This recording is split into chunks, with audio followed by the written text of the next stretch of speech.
एक समय की बात है, चारों युग सतयुग, त्रेता, द्वापर और कलयुग एक सभा में एक साथ बैठे हुए थे। तभी चारों का आपस में वाद विवाद होने लगा। चारों युग अपने आप को एक दूसरे से सर्वश्रेष्ठ बताने लगे तथा आपस में तर्क वितर्क करते हुए विवादों में उलझने लगे। इस प्रकार चारों युगों का इस बात को लेकर वाद विवाद बढ़ने लगा और सभी आपस में झगड़ने लगे। इस पर सतयुग ने कहा कि हम ऐसे आपस में निर्णय नहीं कर सकते। हम चारों में बड़ा कौन है और सर्वश्रेष्ठ कौन है, इसका फैसला तो इस सृष्टि में केवल एक ही व्यक्ति कर सकता है और वो है स्वयं भगवान भोलेनाथ। इसलिए हम चारों को भगवान शिव के पास कैलाश पर्वत पर चलना चाहिए। सतयुग के इस प्रस्ताव पर सभी ने अपनी सहमति प्रकट की तथा चारों युगों ने भगवान शिव के पास कैलाश पर्वत जाने का निर्णय किया। जब वो कैलाश पर्वत पर पहुंचते हैं तो भगवान नंदेश्वर महाराज उन्हें रोक लेते हैं और बोले कि आप चारों कौन हैं और कहाँ जा रहे हैं? आप किस उद्देश्य से कैलाश पर्वत पर आए हैं? तब चारों युग कहने लगे कि हे नंदेश्वर महाराज, हम भगवान शिव से मिलना चाहते हैं और हम सतयुग, त्रेता, द्वापर और कलयुग 4 युग हैं।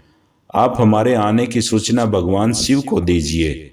चारों युगों का संदेश लेकर स्वयं नंदेश्वर महाराज भगवान शिव के पास आए और भगवान शिव को प्रणाम कर कहने लगे कि हे प्रभु, हे कैलाशपति, आपसे चारों युग इसी समय मिलना चाहते हैं। मैं उनका संदेश लेकर आपके पास आया हूँ। मेरे लिए क्या आदेश है प्रभु? यह सुनकर भगवान शिव कहते हैं कि हे नंदेश्वर, आप जाओ और चारों युगों को सम्मान सहित हमारे समक्ष लेकर आओ। श्री नंदेश्वर जी महाराज भगवान शिव का आदेश पाकर चारों युगों को सम्मान सहित उपस्थित करते हैं। चारों युग देवादिदेव भगवान शिव को सादर प्रणाम करते हैं। तब भगवान शिव ने चारों युगों से कहा कि आप सभी का कैलाश पर स्वागत है। आप किस प्रयोजन से हमारे समक्ष उपस्थित हुए हैं? भगवान शंकर को सादर प्रणाम कर सभी युग बोले कि हे भोलेनाथ, हम जिस विषय को लेकर उपस्थित हुए हैं वो बहुत ही गंभीर विषय है और ये विषय हमारी मान प्रतिष्ठा से जुड़ा हुआ है। भगवान शंकर कहते हैं कि हे युगो, तुम तो स्वयं काल चक्र हो, तुम तो स्वयं समय हो। फिर ऐसा कौन सा गंभीर विषय है कि जिसका समाधान तुम चारों के पास नहीं और सहायता के लिए मेरे पास आना पड़ा? चारों युग भगवान शंकर से कहते हैं कि हे सृष्टि के रचयिता, हे भगवान शिव, हम चारों में विवाद खड़ा हो गया है और हम इस विवाद का समाधान नहीं कर पा रहे हैं, इसलिए आपके समक्ष उपस्थित हुए हैं।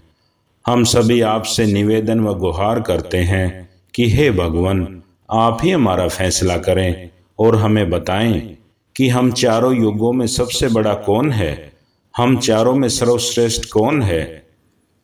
भगवान शिव कहते हैं कि हे युगो, इसका फैसला तो तब होगा जब आप चारों इस पर अपना अपना पक्ष रखोगे व अपना स्वयं का निर्णय भी हमें सुनाओगे। मैं इस विषय पर कोई भी निर्णय देने से पहले आप सभी का पक्ष जानना चाहता हूँ।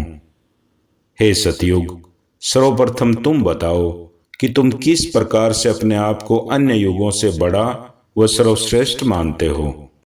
तब भगवान शिव से सतयुग कहता है कि हे प्रभु, मेरी आयु अन्य युगों की अपेक्षा सबसे ज्यादा है। मैं 17 लाख वर्ष का हूँ, जबकि बाकी युगों की अवधि बहुत कम है। वो मुझसे बहुत छोटे हैं, इसलिए मैं ही सबसे बड़ा व सर्वश्रेष्ठ हूँ। सतयुग ने अपना कथन पूरा भी नहीं किया था कि कलयुग बोल उठा और कहने लगा, हे प्रभु, व्यक्ति कभी आयु से बड़ा नहीं होता, व्यक्ति तो उसके गुणों से बड़ा होता है। व्यक्ति के गुणों के कारण ही उसका आदर सत्कार होता है। भगवान शिव ने कलयुग की दलील को माना और सतयुग से कहा कि केवल उम्र में बड़ा होना श्रेष्ठता व सबसे बड़े होने का आधार नहीं हो सकता। इस पर सतयुग कहने लगा कि हे प्रभु, मेरी केवल आयु ही बड़ी नहीं बल्कि मेरा युग भी श्रेष्ठ था। इसी आधार पर मैं अपने आप को अन्य युगों से बड़ा मानता हूँ। मेरे युग में सभी लोग सत्य वचन बोलते थे, असत्य व लालच लेस मात्र भी नहीं था। मेरे युग में जो भी व्यक्ति हुए वो बड़े धर्मपरायण, बलवान व पराक्रमी थे, ऐसे पराक्रमी कि पृथ्वी को भी उठा ले जाएं। मेरे युग में स्वयं भगवान श्री हरि विष्णु ने कई अवतार लिए थे। देखिए प्रभु, परम शक्तिशाली भगवान नरसिंह अवतार मेरे ही कालखंड में हुआ। इसके अलावा 12 अवतार व मत्स्य अवतार भी मेरे काल में हुआ। तब तक त्रेता युग बोल उठा कि हे प्रभु, क्या भगवान श्री हरि विष्णु के अवतार लेने से वो बड़े हो गए? तो प्रभु, अवतार तो मर्यादा पुरुषोत्तम भगवान श्री राम का भी मेरे काल में हुआ था, जिन्होंने संसार में मर्यादा व संस्कार सिखाया और अनेक शक्तिशाली दैत्यों का संहार किया। भगवान परशुराम का अवतार भी मेरे काल में हुआ, जिन्होंने 21 बार पृथ्वी से पापी अधर्मियों का विनाश किया। भगवान विष्णु का वामन अवतार भी मेरे काल में हुआ। इसके अलावा रावण, कुंभकर्ण, मेघनाथ, हनुमान, बाली जैसे योद्धा मेरे काल में ही हुए। ये सभी बहुत शक्तिशाली थे। हे प्रभु, इस प्रकार सतयुग मुझसे बड़ा नहीं हो सकता। सबसे बड़ा व सर्वश्रेष्ठ तो मैं हूँ। जब ये बात द्वापर युग ने सुनी तो द्वापर युग कहने लगा, हे भगवान शिव, ये दोनों अपने आप में बड़े बन रहे हैं, लेकिन ये बड़े कैसे हो सकते हैं? हे त्रिलोकीनाथ, आप तो सब जानते हैं कि जब मेरा युग था तो मेरे युग में ही भगवान श्री कृष्ण अवतार हुआ था, जो 16 कलाओं में संपूर्ण पाल ब्रह्म परमेश्वर थे, जिन्होंने इस युग में अनेक चमत्कार किए थे तथा दुष्टों व धर्मियों का विनाश किया था। महाबली कंस का वध भी भगवान श्री कृष्ण ने ही किया था। भगवान श्री कृष्ण ने महाभारत के युद्ध में विराट रूप दिखाया था। ऐसा विराट रूप तो साक्षात भगवान विष्णु भी नहीं दिखा सकते। हे भगवान, यदि आप योद्धाओं की बात करते हैं तो महाबली कंस, जरासंध, भीष्म पितामह, आचार्य द्रोण, पांचों पांडव, दुर्योधन व बलराम जैसे महापराक्रमी सूरवीर मेरे ही युग में हुए थे, जिनके पराक्रम के आगे देवता भी नहीं ठहर सकते।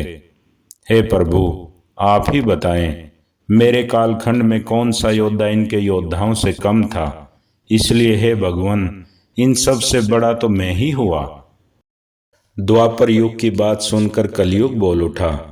कलयुग कहता है कि हे प्रभु, मैं इनकी बातें मान लेता हूँ कि इनके कालखंड में जो भी योद्धा हुए या जो भी अवतार हुए वो सभी अत्यंत बलशाली व पराक्रमी थे।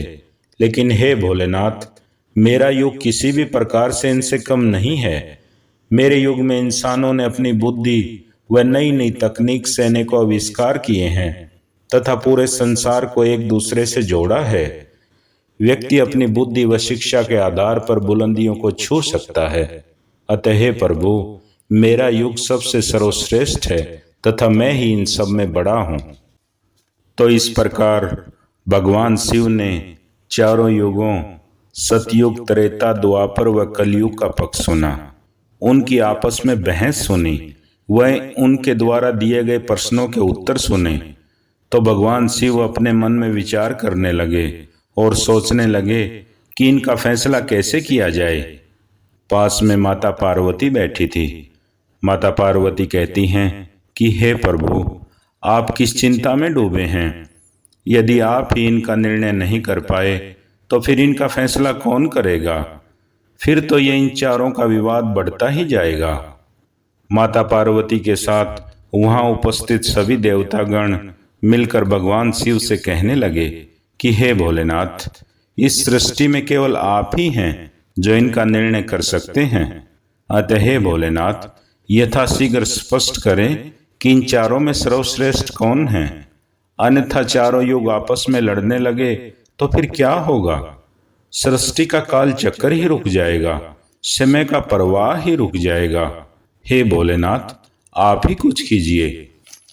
भगवान शिव कहते हैं कि आप सभी देवता गणों की बात से मैं सहमत हूँ और आप तनिक भी विचलित ना हो।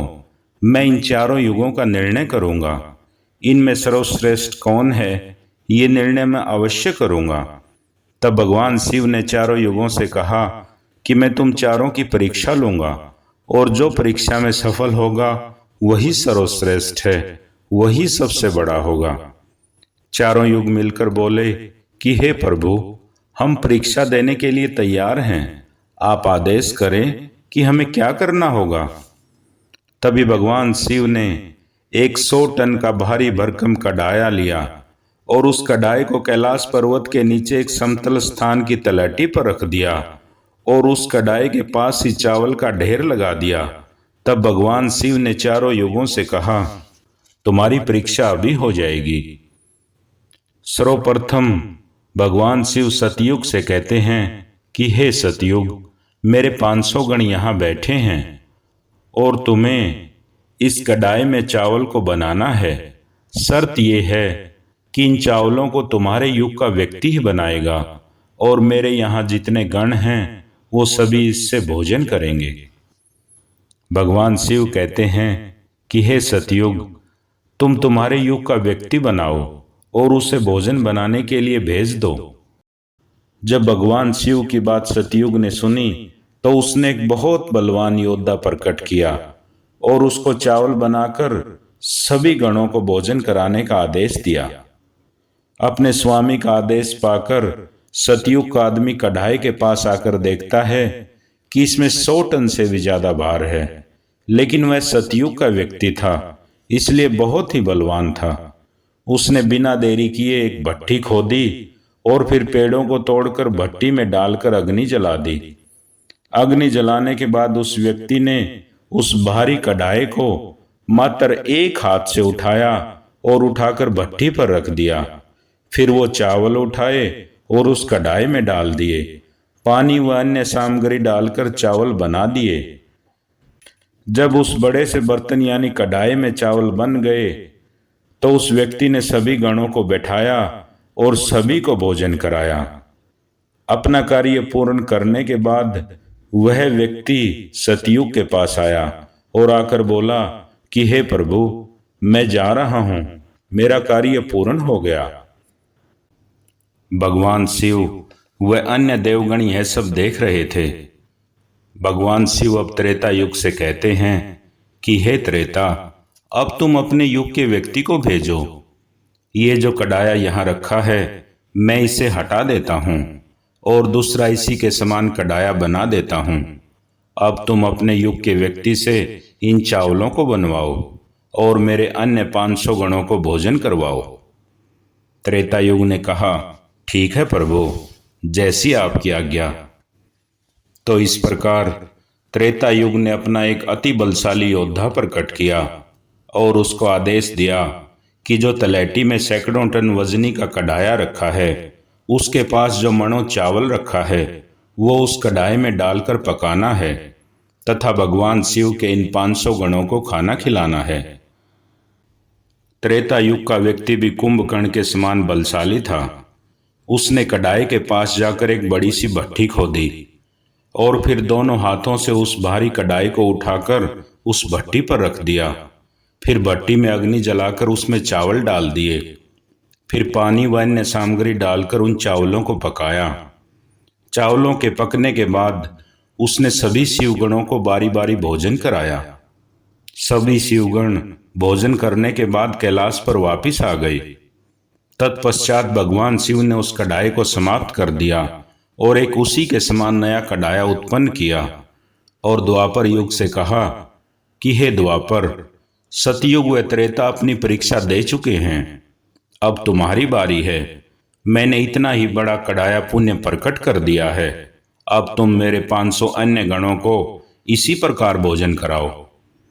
द्वापर युग कहता है कि हे भगवान, मैं पूरा प्रयत्न करूंगा कि मेरे युग का जो व्यक्ति है वो आपके सभी गणों को भोजन करा सके। इतना कहने के बाद द्वापर युग ने एक भीम जैसे शरीर व ताकत वाले व्यक्ति को प्रकट किया और उसे कहा कि तलहटी में जो कढ़ाया व चावल रखे हैं उसमें उन चावलों को पकाना है और भगवान शिव के 500 गणों को भोजन कराना है।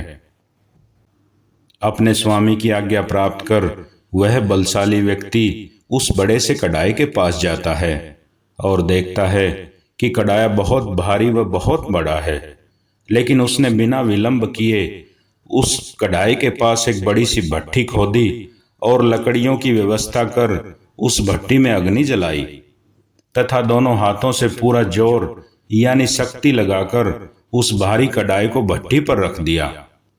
उसे कड़ाई को उठाने में पूरी ताकत लगानी पड़ी, क्योंकि ये कार्य सतयुग व त्रेता युग के व्यक्ति ही आसानी से कर सकते थे। फिर भी जैसे तैसे करके उस बलशाली व्यक्ति ने उसे भट्टी पर रखा और उसमें चावल व अन्य सामग्री डालकर उन्हें पकाया। तत्पश्चात उसने उसी प्रकार शिव गणों को बैठाकर कढ़ाई से चावल लेकर सभी को खाना खिलाया। इस कार्य में उसे सतयुग व त्रेता युग के व्यक्ति की तरह काफी समय लग गया और मेहनत भी बहुत अधिक करनी पड़ी। शिव गणों को भोजन कराने के बाद वह व्यक्ति द्वापर युग के पास आकर बोला कि हे महाराज, मैंने अपना कार्य सफलतापूर्वक पूर्ण कर दिया है।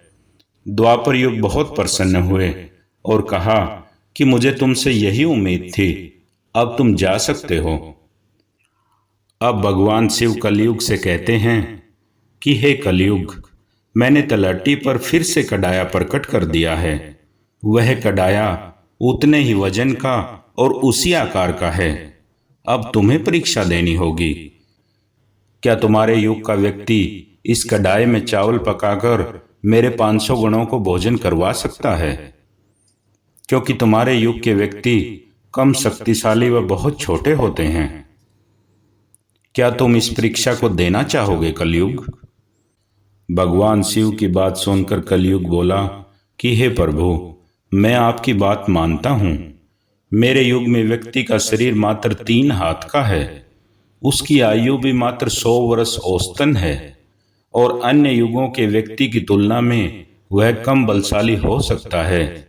लेकिन आपके द्वारा जो कार्य दिया गया है उसे मेरे युग का व्यक्ति अवश्य पूर्ण करेगा, क्योंकि मेरे युग का व्यक्ति बुद्धिमान है। अतः प्रभु, मुझे भी परीक्षा देने का अवसर प्रदान करें। मैं परीक्षा में असफल हुआ तो आप अन्य तीनों युगों में से किसी भी युग को श्रेष्ठ घोषित कर सकते हैं, मुझे कोई आपत्ति नहीं होगी। भगवान शिव कहते हैं, ठीक है, तुम अपना व्यक्ति प्रकट करो और उससे मेरे अन्य 500 गणों को भोजन कराओ। कलयुग कहता है, हे प्रभु, मेरा व्यक्ति इस परीक्षा को अवश्य पूर्ण करेगा। कलयुग के मुख से ये वाक्य सुनकर अन्य सभी युग हंसने लगे तथा बोले कि तुम्हारे युग का छोटा सा व कम बलशाली व्यक्ति किस प्रकार इस मनोटन भारी कढ़ाई को उठाएगा और उसमें चावल डालकर किस प्रकार पकाएगा? ये तुम्हारे लिए असंभव है। अतः हे कलयुग, तुम अपनी हठ त्यागो और इस परीक्षा से हट जाओ। भगवान शिव हम तीनों में से किसी एक को श्रेष्ठ घोषित कर देंगे। भगवान शिव भी मन ही मन विचार कर रहे थे कि कलयुग का व्यक्ति किस प्रकार इस कार्य को पूर्ण करेगा। तभी कलयुग ने एक बहुत ही बुद्धिमान व्यक्ति को प्रकट किया। वह बड़ा ही तीव्र बुद्धि वह बहुत सोचने वाला व्यक्ति था। कलयुग ने उस व्यक्ति को कहा कि यह परीक्षा का समय है, तुम्हें अपनी बल व बुद्धि से इस कार्य को पूर्ण करना है। यदि तुम सफल हो गए तो मैं सभी युगों में छोटा हो जाऊंगा। वह व्यक्ति कलयुग से कहता है कि हे महाराज, आप इस एक कढ़ाई को देखकर चिंतित हो रहे हैं। इससे भारी वह हजारों कढ़ाई भी हमारे सामने हों तो भी हम परीक्षा में अवश्य सफल होंगे। आप तनिक भी चिंता ना करें। जब उस व्यक्ति के ये वाक्य अन्य युगों ने सुने तो वो सभी हंसने लगे कि ये छोटा सा व्यक्ति जिसकी लंबाई भी मात्र 3 हाथ है, यह क्या करेगा? ये दुबला पतला कमजोर सा व्यक्ति 100 मन टन भारी कढ़ाई को कैसे उठाएगा और कैसे उसमें चावल पकाएगा? तीनों युग उस व्यक्ति को देखकर जोर जोर से हंस रहे थे। कलयुग ने कहा कि आप संयम रखें, मेरा व्यक्ति इस कार्य को अवश्य पूर्ण करेगा। तभी कलयुग की आज्ञा प्राप्त कर वह व्यक्ति तलहटी में उस मनोटन भारी कढ़ाई के पास जाता है तथा उसे हिलाने की कोशिश करता है, लेकिन वह कढ़ाया उससे हिला भी नहीं। तभी कलयुग के तीव्र बुद्धि व्यक्ति ने अपना दिमाग लगाया और उस विशालकाय वजनी कढ़ाई को उठाने की बजाय उसके नीचे मिट्टी खोदना शुरू कर दिया और कढ़ाई के नीचे भट्ठी खोदकर तैयार कर दी। उसे लकड़ियों की व्यवस्था करने में भी थोड़ा सा वक्त नहीं लगा, क्योंकि लकड़ियां पहले से ही वहीं रखी हुई थी।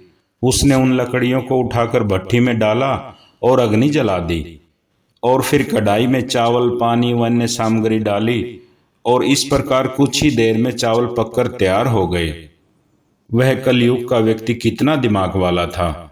उसने कुछ भी नहीं किया, कढ़ाई के नीचे भट्टी खोद दी और उसमें आग जला दी, चावल को कढ़ाई में डालकर पका दिया। जब चावल पक गए तो भगवान शिव के गणों को एक स्थान पर बैठने का अनुरोध किया तथा उसने गणों से कहा कि आप मेरा साथ दें और इन चावलों को आपस में परोस लीजिए। भगवान शिव के 4 विशाल गण चलते हैं और उन चावलों को सभी गणों को परोस देते हैं। तब वह व्यक्ति कहता है कि आप सभी भोजन कर सकते हैं। भगवान शिव के सभी गण खुशी खुशी भोजन करते हैं। सभी गणों को भोजन कराने के बाद वह व्यक्ति अपने महाराज कलयुग के पास आया और कलयुग से कहा कि हे प्रभु, मैंने अपना कार्य पूर्ण कर दिया है। कलयुग बहुत खुश था। वह उस व्यक्ति की पीठ थपथपाता है और कहता है कि हम तुमसे बहुत प्रसन्न हैं। तुमने मेरी लाज रख दी, तुमने परीक्षा पास कर ली। तीनों युग आश्चर्यचकित होकर कलयुग की तरफ देख रहे थे। कलयुग ने कहा कि हे भगवान शिव, अब आप ही निर्णय कीजिए कि हम चारों में सबसे बड़ा कौन है, क्योंकि मैंने भी इस परीक्षा को पास कर लिया है। भगवान शिव मंद मंद मुस्काए और चारों युगों से कहा कि हे युगों, मैंने आपकी परीक्षा ली। सबसे पहले सतयुग का व्यक्ति आया। वह व्यक्ति तलहटी पर गया और उसने सबसे पहले विशालकाय भट्टी को खोदा। विशालकाय भट्टी को खोदने के बाद उसने मनोटन भारी कढ़ाई को उठाकर उस भट्टी पर रख दिया। फिर चावल, पानी व अन्य सामग्री डालकर उन चावलों को पकाया और मेरे गणों को बैठाकर सभी को बारी बारी भोजन कराया। इसी प्रकार त्रेता व द्वापर युग के व्यक्ति ने भी किया। परंतु कलयुग के इस मात्र 3.5 हाथ के व्यक्ति की बुद्धि देखिए। इसने असंभव कार्य को संभव कर दिखाया। कितना विशाल भारी कढ़ाया था जिसे यह हिला भी नहीं सकता था। उसने उस कढ़ाई को बिना उठाए उसी के नीचे भट्टी खोदकर चावल बना लिए और मेरे ही गणों की सहायता लेकर सबको खाना परोस दिया। यदि वह एक एक गण को खुद खाना परोसता तो काफी समय लग जाता। यह तो बहुत बुद्धिमान व्यक्ति निकला जिसने सभी कार्य यथाशीघ्र पूर्ण कर लिए। भगवान शिव कहते हैं कि कलयुग बहुत ही बुद्धिमान व्यक्तियों का युग होगा। इसमें मशीनों का आविष्कार होगा। बहुत बुद्धिमान व्यक्ति इस युग में होंगे जो नित्य नए चमत्कार व आविष्कार करेंगे। भगवान शिव सतयुग, द्वापर व त्रेता युग से कहते हैं कि इसमें कोई दो राय नहीं कि तुम्हारे युग में धर्मपरायण, पराक्रमी व महाबली योद्धा हुए हैं, लेकिन उनमें बुद्धि का अभाव था, क्योंकि रावण, कुंभकर्ण जैसे महान योद्धा जिनको मारने के लिए स्वयं भगवान श्री हरि विष्णु का अवतार लेना पड़ा, लेकिन वो बुद्धि के अभाव में वह अपने बल के घमंड में भगवान से भी युद्ध करते रहे। उन्हें यह नहीं पता कि भगवान विष्णु सर्वशक्तिमान हैं, सृष्टि के रचनाकार हैं। कोई भी व्यक्ति उन्हें किसी भी प्रकार के युद्ध में नहीं हरा सकता, लेकिन बुद्धि के अभाव में रावण, कुंभकर्ण व कंस ने भगवान से युद्ध किया और सभी मारे गए। भगवान शिव ने निर्णय दिया कि मेरी परीक्षा को कलयुग ने बड़ी जल्दी व अपनी बुद्धि से पास किया है। हालांकि युगों में कोई बड़ा या छोटा नहीं होता, सभी युग अपने आप में श्रेष्ठ हैं। सतयुग, द्वापर व त्रेता युग में लोग जहां धर्म व सत्य के मार्ग पर चलने वाले महाशक्तिशाली, पराक्रमी व अलौकिक शक्तियों के स्वामी थे, वहीं कलयुग में व्यक्ति कम बलशाली होगा लेकिन बुद्धि में बहुत अधिक तेज होगा। इस युग में लोभ, लालच व धर्म की हानि होगी, लेकिन नित्य नई खोज व आविष्कार से मानव सभ्यता चरम सीमा तक विकसित होगी। जब पृथ्वी पर धर्म की हानि अधिक होने लगेगी और पाप कर्म अपने चरम पर होगा, तब भगवान विष्णु दुष्टों का संहार व इस पृथ्वी को पाप से मुक्त करने के लिए कल की अवतार लेकर धरती पर जन्म लेंगे और पृथ्वी पर पुण्य धर्म की स्थापना करेंगे। अतः आप सभी युग अपने अपने राज्य व अपने अपने काल को लौट जाएं। भगवान शिव की बातें सुनकर चारों युगों ने अपनी सहमति प्रकट की और भगवान शिव के निर्णय को स्वीकार किया। चारों युगों ने भगवान भोलेनाथ को प्रणाम किया और सभी अपने अपने धामों को, अपने अपने शासन को और अपने अपने राज्यों को वापस लौट जाते हैं।